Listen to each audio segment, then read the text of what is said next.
Always a good interview with Eddie Alvarez, Philly native, getting ready to take on Anthony Pettis, co-main event UFC Fight Night 81 this Saturday in Boston. And Eddie's kind enough to join us for a couple moments. Eddie, how you been, pal?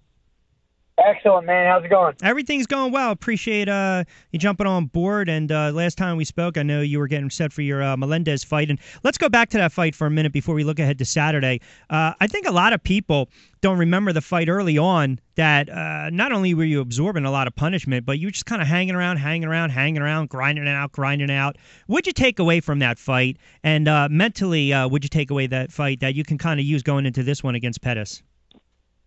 Well, I took a shot in the very beginning. Instead of leading with my hands, I led with my head. I got elbowed in the face, and like a minute or two into the fight, I broke my orbital on my nose. So, what I took away from the fight was I can't do that. And the other thing is that I'm incredibly durable. I have a strong spirit, and I can overcome almost anything. So, there were some good and there were some bad. But I had to make some corrections in the middle of the fight, and I was able to do that and able to come away with the W. Now, I was thinking, too, as you get set for this fight, as far as your camp and training goes, did you tighten up a little bit on striking or your defense going into this fight? Because, I mean, you look at Pettis, I mean, everyone knows he's a highlight reel, but he does have a little bit of power. He's an aggressive fighter, but without giving the fight plan or your training away, did you do anything differently this camp? No, I think this camp was more on fixing some fundamental mistakes that I do, making sure we're shoring them up, and also just keening in on the things that I'm good at, and really being offensive and going after them.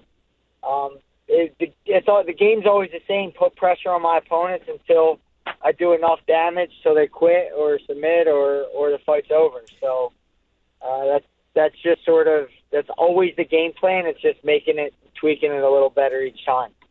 When you look at Pettis, the one thing to me, he's kind of sneaky good when it comes to submission. I mean, all you got to do is go back and look at the Henderson fight. So I don't know where I'm inclined to give the edge to in that regard, but is that something that you're wary of as well? And again, it's different from grappling and taking the guy down or shooting in, but then it's a whole different ball game when you're dealing with a guy who's pretty good with submissions, who can end a fight early on.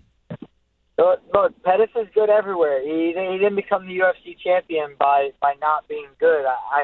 I'm very understanding of his strengths, and I'm also understanding of his weaknesses.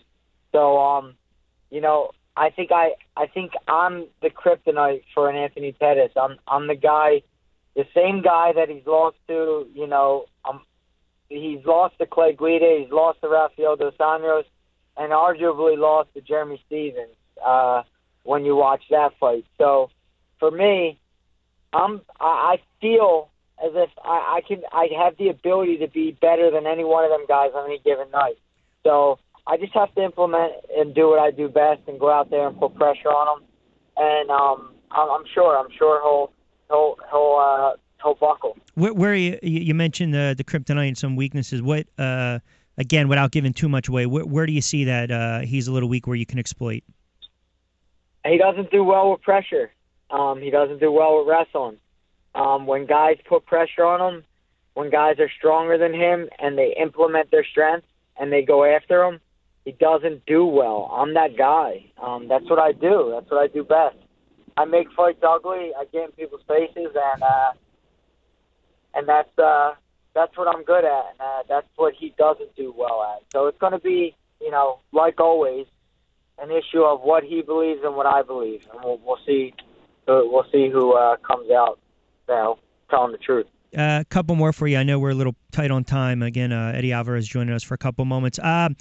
When we last talked about the Melendez fight, you deemed it, one of those potential career-defining fights. When you want to get your name back in title contention, how much pressure are you putting on yourself with this fight? Would you deem this also a career-defining fight? Defining, I never ever define myself off any of my wins or my losses. I define myself on each individual, my career in itself just going out there, being courageous, and trying to finish guys. I feel like a win against Anthony Pettis puts me in a very good position to ask for a title shot, and I'm going to go out there and try to do it in a fashion that doesn't argue that. And then two more for you before I let you get out of here. Not a big fan of McGregor moving up to 155, are you? Hey, I actually, it's a good thing. When money comes in the division, it's always a good thing for all the lightweights, and we got some more money coming in the division. So. Well, I like the segue as we close it out because you had an interesting comment on young fighters always trying to, as we close it out, kind of put stock in your branding and your own product and valuing yourself. I got about a minute to go, but just kind of add a little insight to that when you're talking about some of these younger fighters, not just trying to grab a buck just to make a buck, and just kind of know your worth going forward, especially in this game. Yeah, it's not a sprint. It's a marathon. You got to look at the long term. You got to build yourself. You got to build the value in yourself. And sometimes that means going to a smaller promotion and being a big fish in a small pond in order to keep some leverage when you do go to the bigger promotions. You bring value and you bring fans to the promotion rather than bringing nothing to the table. Yeah. So that's the theory. You always bring an exciting fight inside the cage as well. Always humble outside. Appreciate a couple moments, pal. The best of luck on Saturday in Boston. Thank you. All right, you got it. Eddie Alvarez, good fighter.